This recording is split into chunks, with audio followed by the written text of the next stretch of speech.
Bonjour. Toujours avec les racines énièmes, on va essayer de classer par ordre croissant ces nombres. Donc, en utilisant les relations des racines énièmes. Donc, dans ce type d'exercice, il faut toujours exprimer ces nombres en fonction d'une racine énième quelconque. Donc ici, il faut voir tout simplement que c'est simple de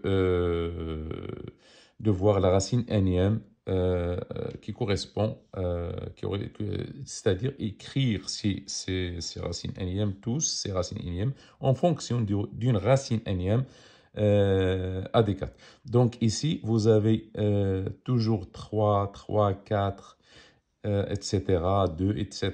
Donc on va essayer de voir la première, qu'est-ce qu'elle va donner. Donc, c'est la racine, voilà, la racine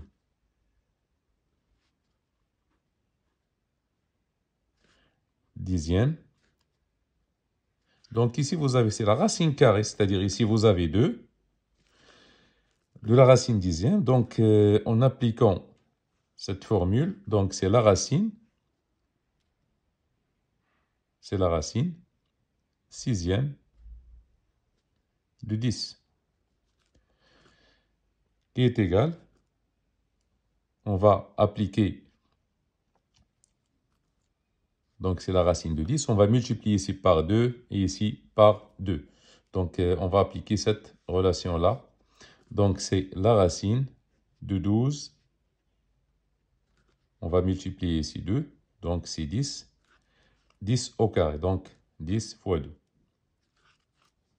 Donc, c'est ici. On a multiplié ici par 2 et ici par 2.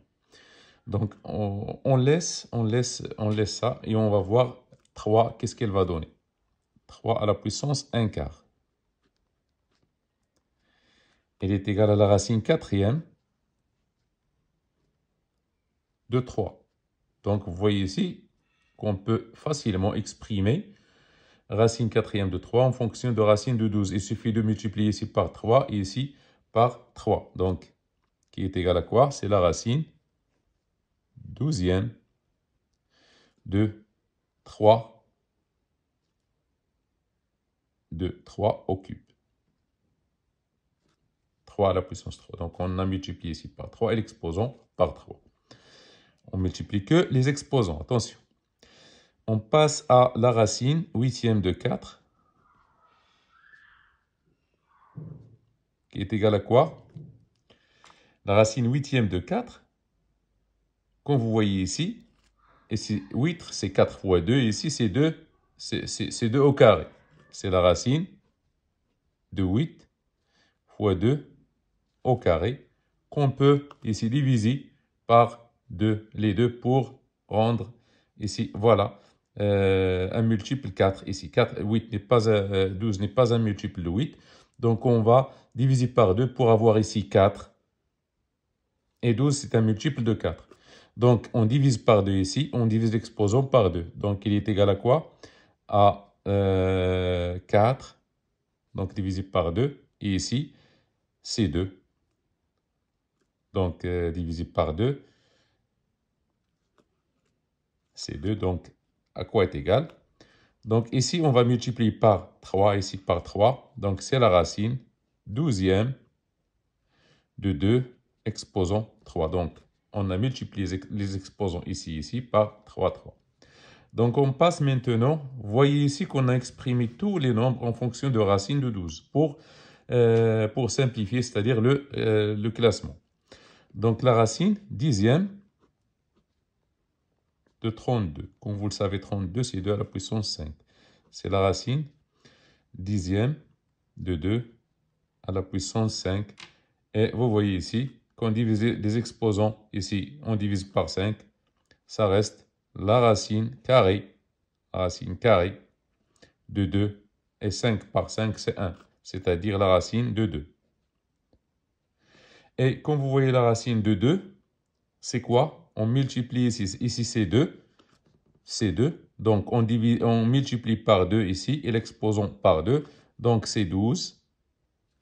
2 à la puissance 6. Maintenant, c'est très facile de comparer. On a la racine 12e de 2, la racine 12e de 3 à la puissance 3, la racine 12e de 2 à la puissance 3, la racine 12e de 2 à la puissance 6. Donc,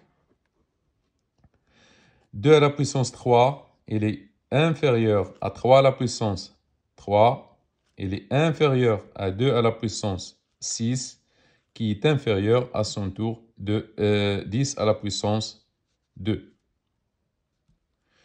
Donc, comme vous voyez, 2 à la puissance 3, donc ici, si on nomme ici A, B, C et D, on voit que 2 à la puissance 3, que C inférieur, donc on place donc C inférieur, donc c'est C, et 3 à la puissance 3 inférieur à B,